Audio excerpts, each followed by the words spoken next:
My gold channel पर आप सभी का स्वागत है।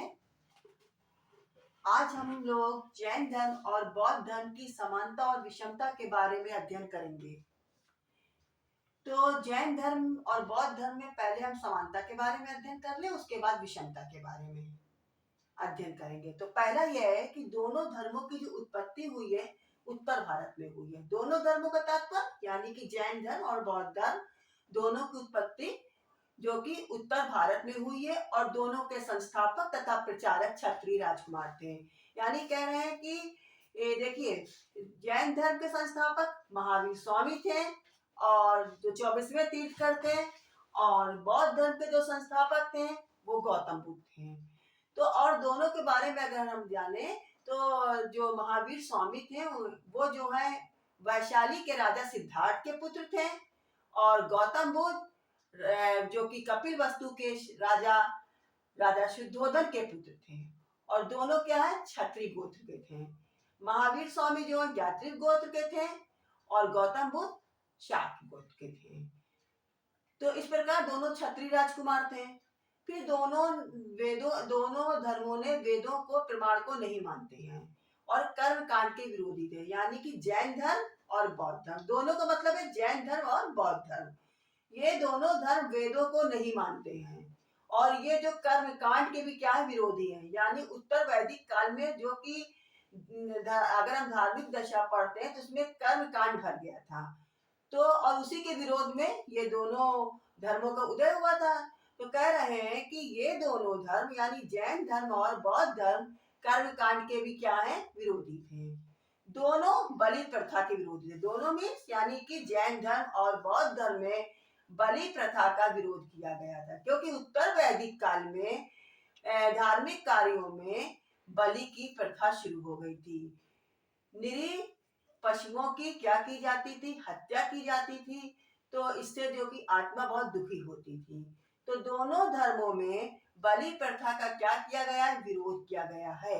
और नंबर 4, दोनों धर्मों ने ईश्वर के प्रति क्या दिखाई, उदासीनता। अगर हम जैन धर्म और बौद्ध धर्म की शिक्षाएं पढ़ते हैं तो उसमें जो है सबसे पहले यही पॉइंट आता है कि दोनों ईश्वर के प्रति क्या है, उदासीन है, यानी कि ईश्वर में इनको क्या है विश्वास नहीं है, ये अब देखिए जो 5वां पॉइंट है, दोनों धर्मों ने वर्ण व्यवस्था का क्या किया है, विरोध किया है।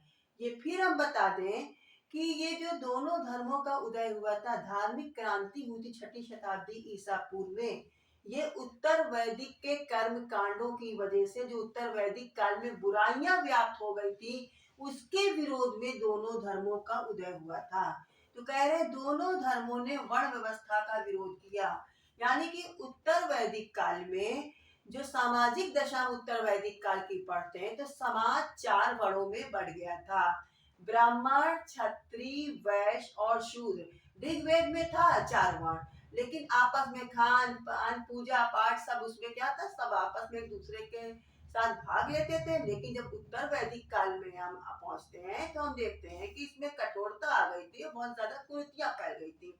तो दोनों धर्म यानी कि जो उत्तर वैदिक काल में ब्राह्मण जो सामाजिक हमारा समाज है वो 4 वर्णों में बढ़ गया था, ब्राह्मण, क्षत्रिय, वैश्य और शूद्र। और इनके साथ और जो हमारे शूद्र हैं उनके साथ उच्च जाति के लोग बहुत खराब व्यवहार करते थे। तो इसीलिए दोनों धर्मों ने वर्ण व्यवस्था का क्या किया, विरोध किया है। नंबर 6, दोनों की प्रचार भाषा जनसाधारण द्वारा बोली जाने वाली पाली और प्राकृत भाषा थी। यानी कि चाहे हम जैन धर्म के बारे में देखते हैं चाहे बौद्ध धर्म, अगर महावीर स्वामी का हम प्रचार देखते तो उन्होंने प्राकृतिक भाषा में उपदेश दिया, और अगर गौतम बुद्ध का देखते तो उन्होंने ज्यादातर उपदेश किस भाषा में दिए, पाली भाषा में दिया। इससे पहले की वीडियो में हमने इस बिंदुओं को हमने उल्लेख कर चुके हैं। तो यानी कि दोनों की जो प्रचार उस वक्त क्या थी, जनसाधारण की भाषा क्या थी, पाली और प्राकृत। तो दोनों लोगों ने जो अपने उपदेश दिए हैं वो किसमें दिए हैं, जनसाधारण की भाषा में, क्योंकि संस्कृत बहुत टफ भाषा थी और आम जनता की समझ से बिल्कुल बाहर थी। तो दोनों लोगों ने जो अपना प्रचार किया है वो पाली और प्राकृत भाषा में किया है, संस्कृत में नहीं किया। 7वां पॉइंट है, दोनों ने अहिंसा पर जोर दिया है। अगर हम जैन धर्म के बारे में पढ़ते हैं तो जैन धर्म में जो है अहिंसा पे जोर दिया गया है, हिंसा नहीं करना चाहिए। और अगर बौद्ध धर्म के बारे में पढ़ते तो उसने भी हिंसा पे जोर दिया है। दोनों ने पुनर्जन्म के सिद्धांत को स्वीकार किया है, यानी कि जैन धर्म और बौद्ध धर्म में, जैन धर्म और बौद्ध धर्म पुनर्जन्म के सिद्धांत को मानता है, पुनर्जन्म में विश्वास करता है और उसका विचार है कि जैसा कर्म करोगे वैसा ही तुमको पुनर्जन्म में, अगले जन्म में तुमको उसका फल मिलेगा। तो इस प्रकार दोनों कर्म के सिद्धांत को क्या करते हैं, मानते हैं। और दोनों ने ब्राह्मणवाद के विरुद्ध आंदोलन किया, यानी कि जो उत्तर वैदिक काल में ब्राह्मण वो का वाद जो कि बढ़ गया था, उनका इन्होंने क्या किया है, विरोध किया है। स्पेलिंग मिस्टेक हो गई, जिसके लिए क्षमा चाहती हूँ। और 11वां पॉइंट है, दोनों ने संघ व्यवस्था की स्थापना करके अपने अपने धर्म का प्रचार किया है। जैन धर्म ने भी संघ व्यवस्था की है की स्थापना की, और बौद्ध धर्म ने भी। तो दोनों ने अपने अपने संघ की स्थापना करके अपने अपने क्षेत्र में अपने धर्म का क्या किया है, प्रचार किया है। ओके, हाँ, तो 12वां पॉइंट है कि दोनों धर्मों के अनुयायी उपासक और साध्वी दोनों में विभक्त हैं, यानी चाहे हम जैन धर्म को देखते हैं चाहे बौद्ध धर्म को देखते हैं, इनके अनुयायी दो भागों में बटे हुए थे, उपासक और साध्वी। यानी कि फिर उसके बाद 13वां पॉइंट हमारा है, दोनों ने जन विश्वासों को आश्रय दिया। और 14वां पॉइंट है, दोनों धर्मों के प्रचारकों ने किस पर बल दिया है, मोक्ष की प्राप्ति पर बल दिया। मोक्ष की प्राप्ति यानी बार बार जन्म और मृत्यु से मुक्ति पाना। तो दोनों धर्मों के प्रचारकों ने किस पर बल दिया है, विशेष बल, मोक्ष की प्राप्ति। अब हम विषमता के बारे में पढ़ेंगे कि जैन धर्म और बौद्ध धर्म में क्या विषमताएं हैं। तो पहला जो है, बौद्ध धर्म जो है अनात्मवाद को मानता है, जबकि जैन धर्म आत्मवाद को मानता है। और जैन धर्म के अनुसार वस्तु में जीव का क्या होता है, निवास मानता है, यानी किसी भी वस्तु में आत्मा या जीव का निवास मानता है। अगला पॉइंट हमारा है नेक्स्ट। ओके, क्षमताओं में जो हमारा दूसरा पॉइंट है, जैन धर्म शरीर यातना को विशेष गौरव प्रदान करता है, यानी कि संलेखना विधि। हमने बताया था कि चंद्रगुप्त मौर्य भी भद्रबाहु के साथ कहाँ चले गए थे, वो कि कर्नाटक में चले गए थे, वहां संलेखना विधि के द्वारा अपने प्राण त्याग दिए थे।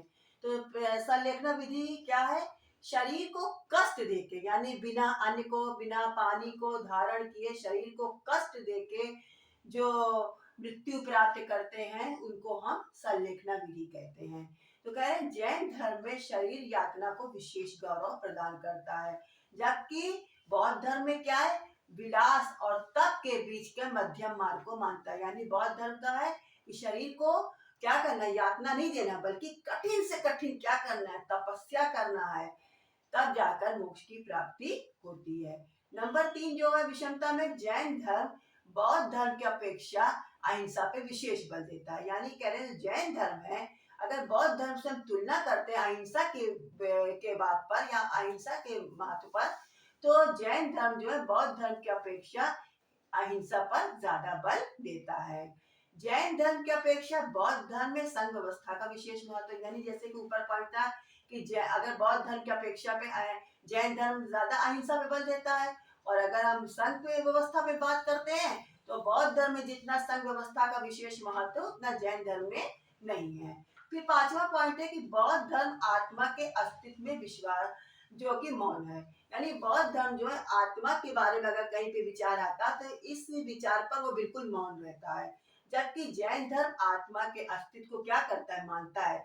जैन धर्म आत्मा के अस्तित्व को मानता है, जबकि इस और बौद्ध धर्म इस विषय में क्या है, मौन है। फिर छठा पॉइंट है, जैन धर्म का प्रचार मुख्यतः वैश्य जाति में हुआ है, जबकि बौद्ध धर्म का प्रचार साधारण जाति में हुआ है, सभी जाति। हाँ, तो जैन 7वां पॉइंट है, जैन धर्म की अपेक्षा बौद्ध धर्म को राजकीय संरक्षण अधिक प्राप्त हुआ है।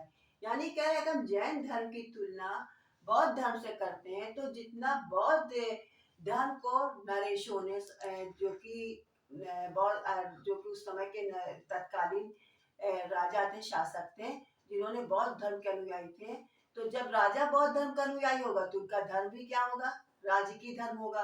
तो कह रहे जैन धर्म की अपेक्षा बौद्ध धर्म को राजकीय संरक्षण अधिक प्राप्त हुआ, और सबसे ज्यादा अगर बौद्ध धर्म का प्रचार हुआ है वो अशोक के शासनकाल में हुआ है, क्योंकि अशोक खुद ही एक उपासक था।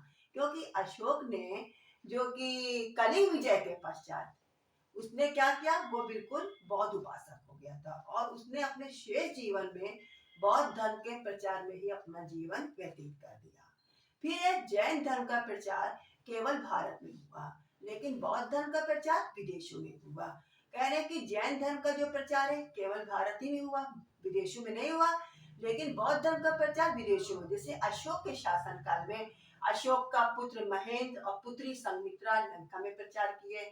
इसके अतिरिक्त कंबोडिया और चीन, तिब्बत आदि देशों में क्या हुआ, वो बौद्ध धर्म का प्रचार हुआ। तो इस प्रकार है कि जैन धर्म का प्रचार सिर्फ कहाँ हुआ, भारत ही में हुआ, लेकिन बौद्ध धर्म का प्रचार विदेशों में भी हुआ।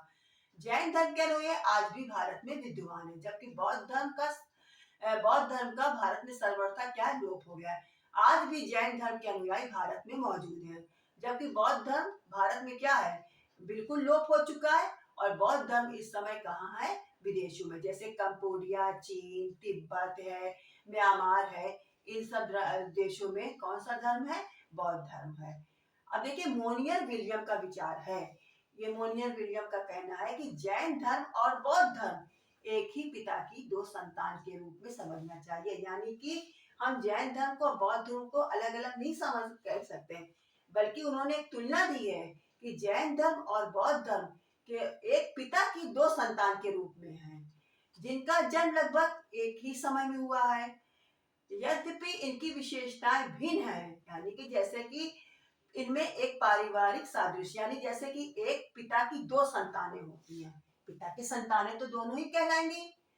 अब किसी संतान में कोई गुण है, किसी संतान में कोई गुण है, किसी पुत्र में कोई गुण है, किसी पुत्र में कोई गुण है। गुण यदि अलग है, लेकिन वो एक ही परिवार के सदस्य तो कहलाएंगे, एक ही पिता के पुत्र कहलाएंगे, संतान कहलाएंगे।